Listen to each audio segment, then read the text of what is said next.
Hello there, everyone. This is Adam Meister, the Bitcoin Meister, the Disrupt Meister. Remember to subscribe to this channel, like this video, share this video. Thanks for the retweets. People keep on retweeting. Hey, I post a new video here every day. We might get into some slowdown next week when I start to travel, but I'll keep all of you updated. I wanted to thank the reoccurring Dash guy, the mystery man. He sent me some more Dash today. Thank you.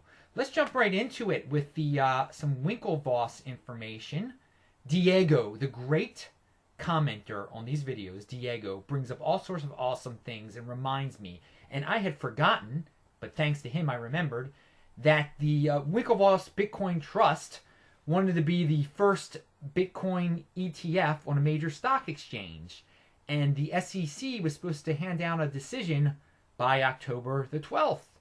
Well, today's October the 12th, and there is no decision that I have heard of. So keep your ears open, people. Maybe the SEC did another delay. Maybe they're going to announce it tomorrow. Maybe it was announced and no one has found out. Everybody else forgot about it. I don't know. This could, again, if they're approved, it's mainstream type of news, and it could pump up the price even more. And I know a lot of us are happy because the price is in the 630s now. But it could be the biggest Bitcoin story of 2016. As I said in my other video, which I will link to, that discussed the Winklevosses in this issue, that there seems to be a new Bitcoin story of the year every 2 months, 2 to 3 months or so, which is great. And I will link to that old video. There's an article on CoinDesk about Ethereum is going to have to hard fork again. Now, I wasn't even going to mention this right now because the reason they want to hard fork is it's based on security. There have been a lot of attacks on Ethereum that are causing problems, and they're actually the same attacks are causing problems on Ethereum Classic also, from what I hear.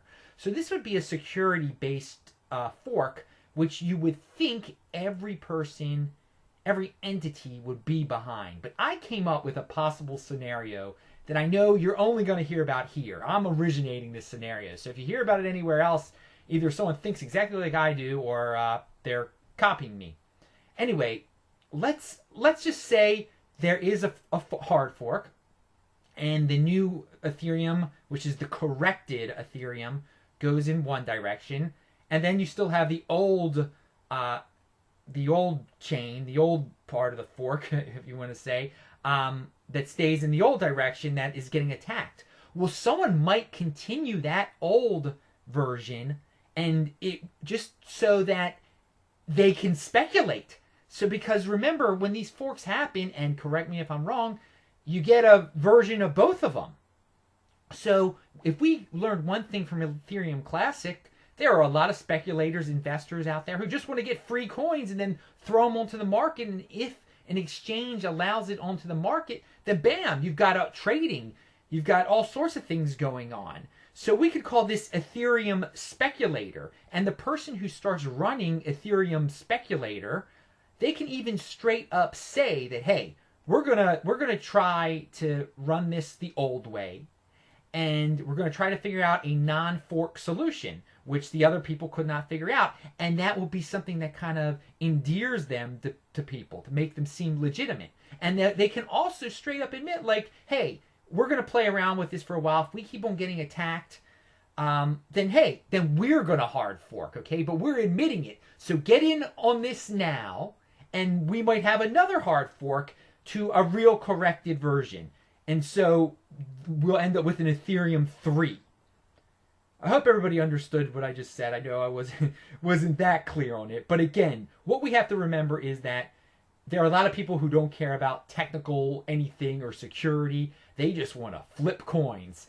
And hey, I've warned people against gambling and flipping coins and doing all those things. But we all know it. There's so many people into it that you could run a flawed version of Ethereum with the promise of correcting it, and it would be picked up by some exchange, and people would be trading it, and I would be saying to you, hey, this is about to happen.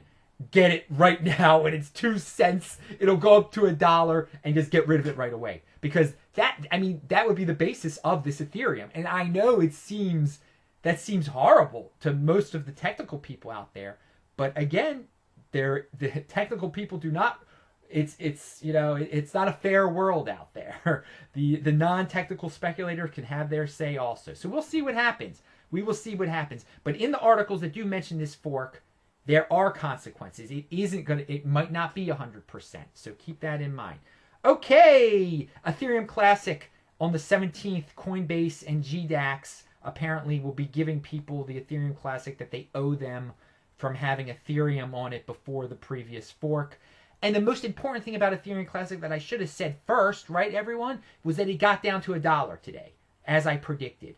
There seemed to be resistance around $1, I guess. With all this uncertainty, maybe it could go up below $1. But I said I didn't think it was going to go much below $1, if at all below $1. So another Adam Meister prediction has come true with it hitting $1. I'm going to stick with what I said before. I don't want to confuse anyone. I said it would not go much below $1, if at all below $1. Let's see if it could jump up now once some of this, when GDAX, well, that's another thing to consider. When GDAX and Coinbase start giving everybody their Ethereum Classic that they owe them, people are going to dump their Ethereum Classic. So heck, maybe it will go below $1, and I just didn't count on that. And I will be wrong. And there's nothing wrong with being wrong. By the way, some people said, hey, Adam, I didn't realize you were Jewish. I am Jewish, and if people have questions about Judaism, because on the internet there's all sorts of crazy stuff about Judaism, and I'm not trying to convert anyone, because none of us, that's not part of our religion. We don't try to convert anyone. But I hate all these horrible things I hear about Judaism on the internet. Just go to Chabad.org. Those are the services that I attend, by the way, a Chabad service in Owings Mills, Maryland.